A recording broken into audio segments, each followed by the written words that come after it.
Welcome to the Jali podcast. I'm your host, Melyssa Barrett. This podcast is for those who are interested in the conversation around equity, diversity, and inclusion. Each week, I'll be interviewing a guest who has something special to share or is actively part of building solutions in the space. Let's get started. Hi, everyone. It's Melyssa Barrett here.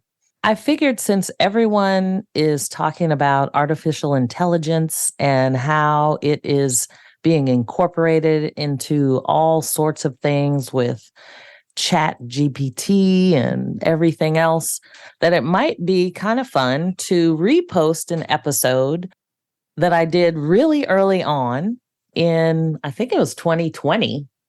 Scott Edington, who is the CEO of Deep Labs. And I just thought it might be interesting to go back and hear some of what we were talking about when it comes to artificial intelligence. Scott is the CEO of Deep Labs, and his career spans 2 decades of creating next generation technology in the payments, defense, and intelligence sectors. I got to know Scott. We both worked at Visa for a period of time, and he was global head of research and development at Visa and really founded the Visa Labs. So now they have, an innovation center and all of those things, but he was in the groundbreaking states of shifting Visa in many ways when he was there. So he began his career at Booz Allen Hamilton. He's been an adjunct professor at Georgetown University and George Mason University. And he's a guest lecturer. He holds degrees from the University of Virginia and Johns Hopkins. I should obviously be calling him Dr. Scott Edington. But he has many industry certifications in security, strategy, and network computing. He is all around persona-based artificial intelligence at Deep Labs. And they use that persona-based artificial intelligence to enable businesses to solve complex problems. And they're continuously assessing risk in real time. That was something we knew very well working at Visa, because that's the way you end up being able to reduce fraud, identity theft, optimize your customer experience, and make better business decisions and therefore more revenue. So with that, I will let you hear an excerpt from episode 7 of the Jali podcast. Check it out.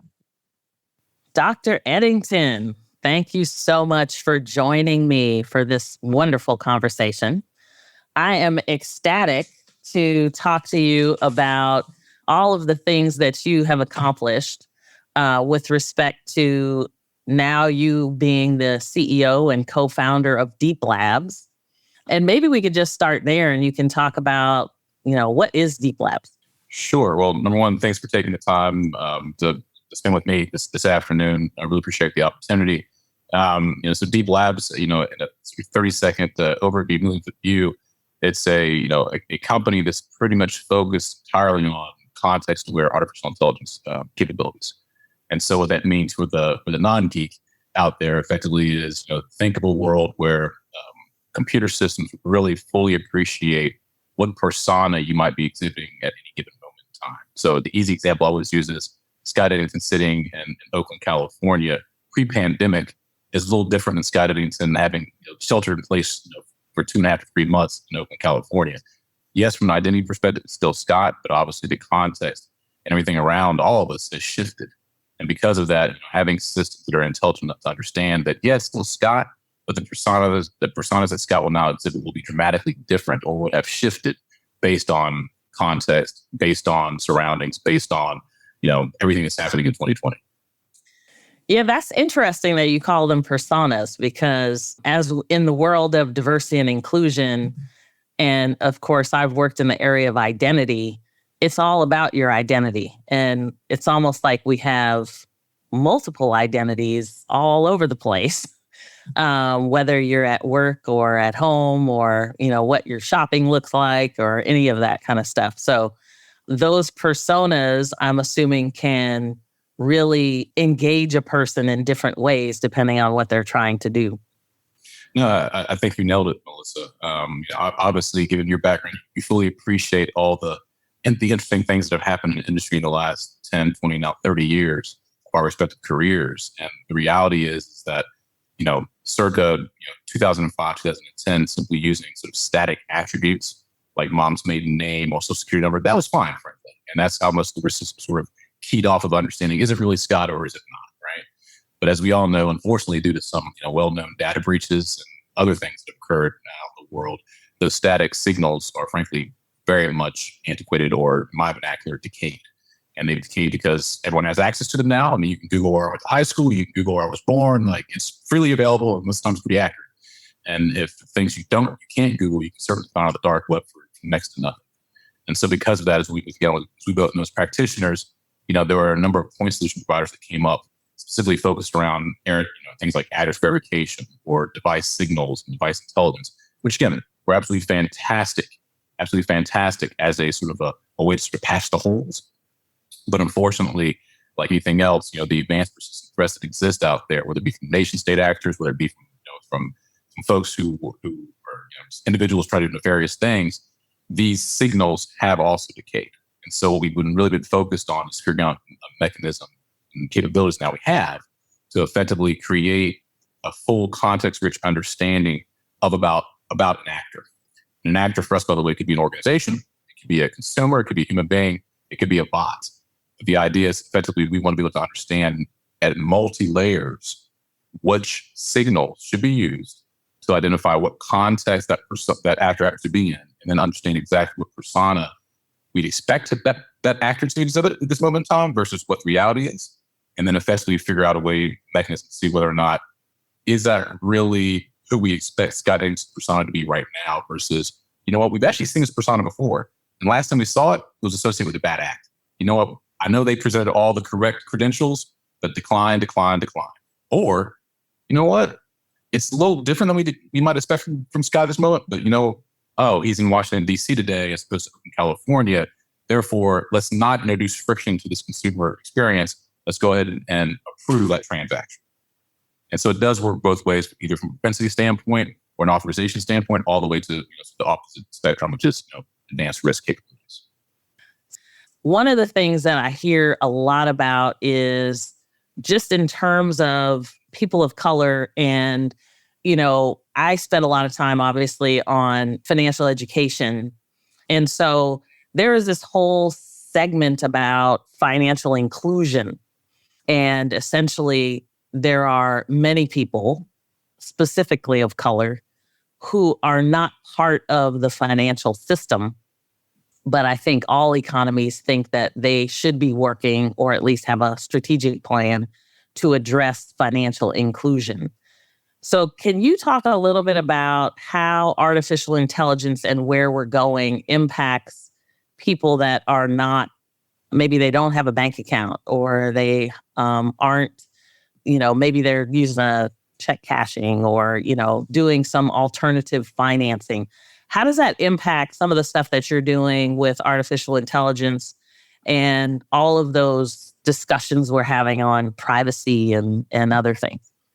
Yeah, well, number one, thanks for the question. It's a topic that I'm, as you know, very passionate about, specifically the underbanked population. So whether it be here in the U.S. or certainly globally, the numbers are very clear. They disproportionately affect people of color. So, I would say, first and foremost, I think the key thing is understanding, again, going back to my college days, what are the influences to why that's happening? So that could be both macro and micro. I think there are some obviously systematic reasons for some of the underbanked reasons, but I also think from a techie perspective for a second, if you sort of take a step back and look at how typical systems, bank systems, or financial services systems work, in terms of how they onboard new customers or clients, how they make credit underwriting decisions, how they verify things like income or verify addresses. These are all sort of things that frankly you and I sort of take for granted given where we are. But these are real things that are hurdles and introduce friction. Even for something simply as I want to start a bank account for my agent, or I want to start a college fund, or you know what, I just want to have a checking account so I can write checks, or God forbid write checks now, but as sort of space in the digital economy. And so when I would say, going back to my earlier statement around signals and noise, the ability to not always focus on also the antiquated signals of yesteryear, mom's maiden name, what high school you go to, some of the old sort of static signals, but more focused on the near or sort of the recent signals that now exist based off of, where we are and normally where we would be in 2020 and hopefully now in 2021. And I stress that only because whether we, again, talk about digital onboarding remotely, because now I guess everyone really doesn't want to go into a branch, but how do you actually identify that is in fact Scott without having a social security card? Again, I'm dating myself, social security card or a passport. How do you do that remotely? How do you do that securely? How do you do that in a frictionless environment that's not overly invasive, number one, but still has a confidence level that's high enough that says that actually meets the guidelines necessary for a risk-based system? And so, a long answer to your very short question, the reality is that for the underbanked populations, keying off of things that are static signals of yesteryear is actually a method of disenfranchisement. It is. And so if we're able to use the modern signals, if we're able to use the context that we talked before around personas, then in fact you can start providing banking services and banking capabilities to folks who ordinarily wouldn't necessarily have a generic checking account. So if you're talking about, let's say, the prepaid market as an example, as we both know, that's something the underbanked population does leverage. How do you actually still enable them to be onboarded and still meet the demands of like the Patriot Act, as you know? That sometimes is difficult for some people from a hurdle perspective, right? So again, is it simply keying off of static signals, or can you actually start replace some of those static signals with dynamic signals that we now enjoy? And the answer overwhelmingly is yes. Let's pause for a moment. We'll be right back.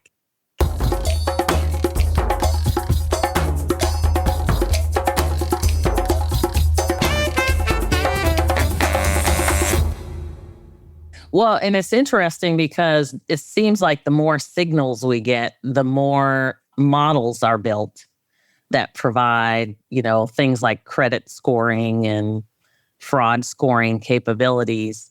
And if the underbanked population has a lack of information in those models, then it can create other challenges for whatever the objective is, which, to your point, hopefully is less systemic in terms of, kind of hurdles around systemic racism and stuff like that in the past, because at least it's using information in an objective manner.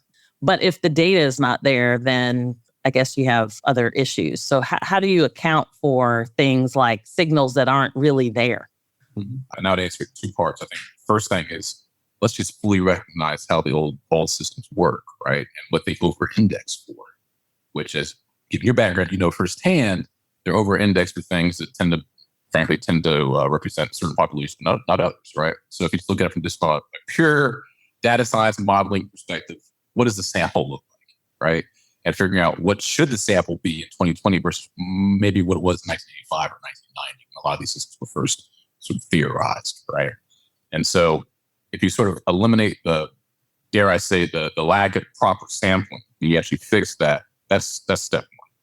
Step two is, if you now have a proper sample or a fully representative sample, then you can start looking at other methods and other attributes and characteristics that could represent the gap that you just mentioned, right? So again, as opposed to keying off of where you went to high school, the fact that you've had a job for the last two years at the same place.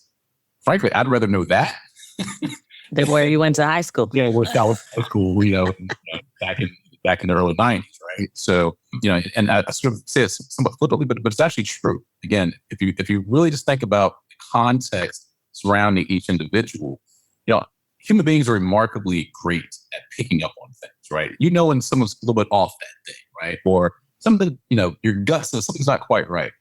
Up until now, those models, they didn't really take into account instinct or gut. They would use hard, fast numbers. This is what we've always done is decline. As opposed to, wait a minute, this guy's had a job for the last 2 years, same place, same income level. That company's doing well. I can tell you that company's doing well because 1,000 other factors that we have access to. You know what? He's not actually not a credit risk, right? Like that's actually someone we want to get behind, as opposed to decline because we can't figure out when we went to high school. Who cares? Yeah, yeah. No, it's really interesting because so where do you think we're going now, since you're all into the artificial intelligence and cryptocurrency and all of that? What does life look like 10 years from now? I'm glad you said 10 years as opposed to next year. It's anybody's guess, 2021, right?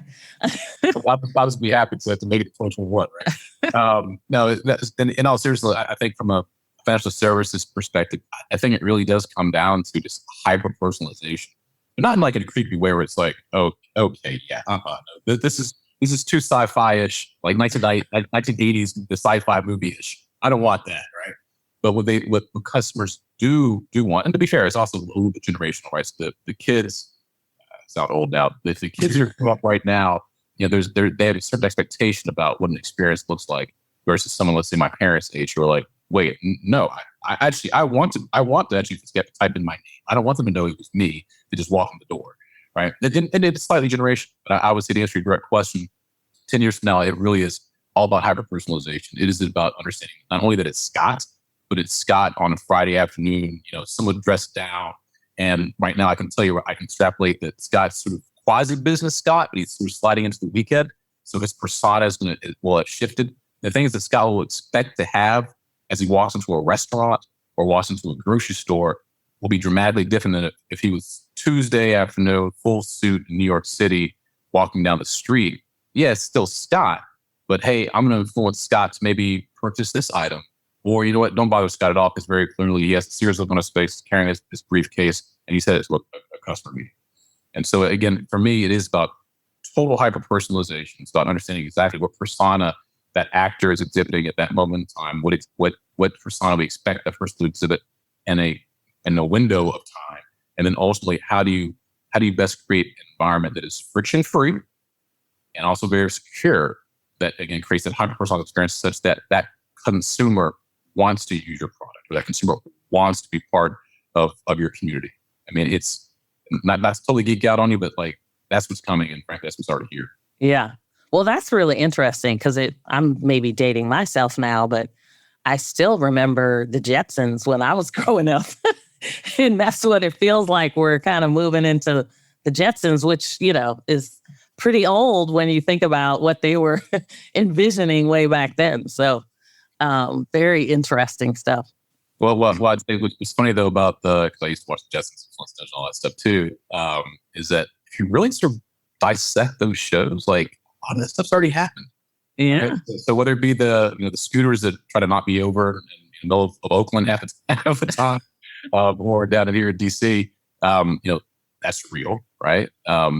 Whether it be all the sensor technology that enables things like the Segway devices to work, or whether it be even our online experiences where, lo and behold, I'm talking to you via video camera and real time feed, and it's almost like you're in the same room with me.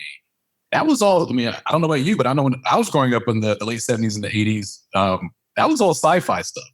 Like that was going to happen, and that's here now. And so the ability to even all the way down to using a mobile device and be able to unlock it with your face, or your fingerprints, or to be able to transact, i.e., send some form of currency halfway around the world, and as you know, Visa, less than a second. Like that's amazing.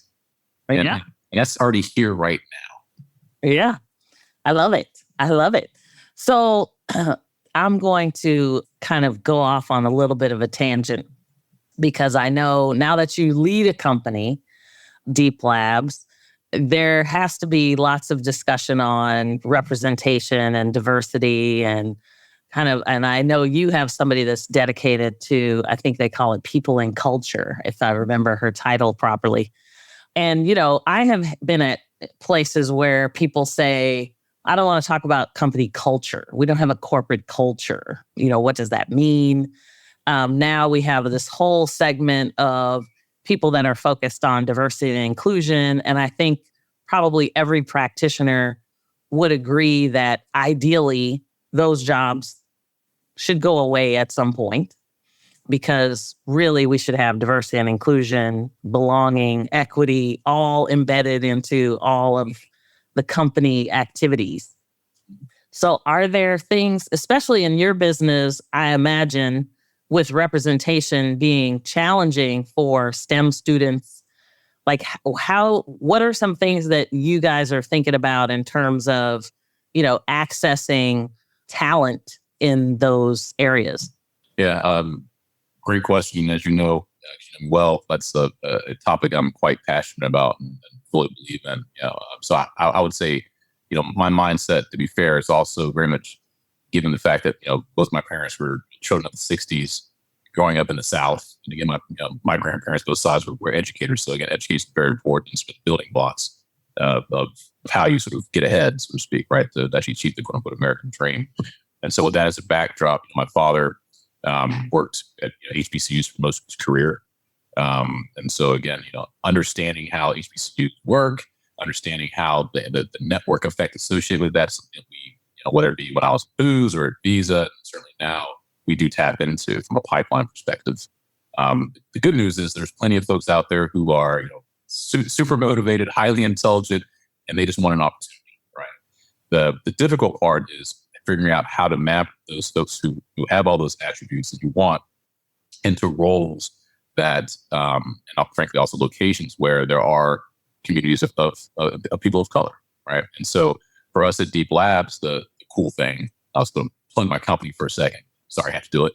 Is that we have locations, whether it be in the Bay Area or in places like New York and Washington, D.C., which, as you know, have large communities of people of color. And so we are actively seeking folks who want to join a company that is very much forward-looking, forward-thinking, but also very much mindful of very clear core values around things like accountability, which is important, but collaboration and integrity, and having high degree of teamwork. And I stress that because at the end of the day, from a pipeline perspective, especially within the STEM perspective, most folks who come up with those programs, they've had to abide by those core values just to make it, right? You have to be accountable not only to yourself, but to other classmates. You have to have integrity of your work. Obviously, you're not going to get your diploma if you're not being honest. You have to be able to show teamwork and collaboration, because oftentimes you're dealing with group projects and everything else, right? And so for us, again, really having a dedicated function within our company focused on diversity and inclusion and people and culture is, we believe, is a fundamental enabler to the success of our business. And I would say, having spoken with other people of color that either have co-founded or founded other companies or senior executives at Fortune 100 companies, that is something that I believe is sort of universally shared at this point. I will say that, unfortunately for us, due much like everyone else in the pandemic, it has hurt a little bit our ability to recruit, if for no other reason, just getting in front of people. But I would say that for those who are listening that are actually seeking positions, there are people like me who are actually looking for people like you. Yeah, that's awesome. And I think, because even during the pandemic, I think people thought that, there's no jobs out there. And I kept trying to send them out because, every other day somebody would say they're hiring, even through the pandemic. So I think it's interesting to see how growth occurs, because clearly there's some contraction going on, but then in other areas there is still lots of growth happening, and I know we've seen lots of, digitization growth over the last, several months. So it'll be interesting to see how things develop. And I'm looking forward to seeing you in 10 years, flying a self-driving car somewhere. Or maybe back in defense somewhere. Who knows? Yes. Well, thank you so much for being with me today. And it's always a pleasure catching up with you, Dr. Edington.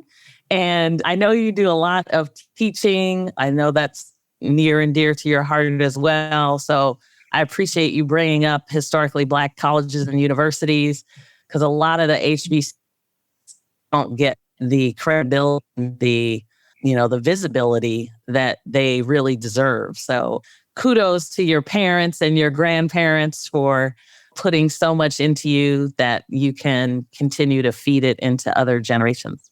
I appreciate that. And I will definitely pass it along to them. They'll be pleased to hear that. Awesome. Well, thanks so much for being here, Scott. And I look forward to staying in touch. Thank you, Melyssa. Take care. Thanks for joining me on the Jali podcast. Please subscribe so you won't miss an episode. See you next week.